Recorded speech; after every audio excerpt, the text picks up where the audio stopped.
আমরা কতিপয় গুনাহগার তোমার মহাব্বতের আলোচনার পর মাওলা গো দীর্ঘক্ষণ পর্যন্ত তোমারই গুণ কীর্তন বর্ণনা করা হয়েছে, তোমার ক্ষমার আলোচনা করা হয়েছে, তোমার দয়ার আলোচনা করা হয়েছে।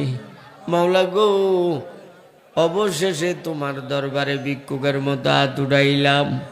আল্লাহ ছায়া দেখো আমাদের হাতের মধ্যে কিচ্ছু না, খালি খালি হাত উঠাইলাম গো মাওলা। যেমন ভাবে ভিক্ষুকেরা খালি খালি হাত সামনে বাড়াইয়া দেয়, মাওলা গো কত গুনাহ করছি, দুনিয়াবাসী না জানলেও তুমি মাওলার তো জানা না।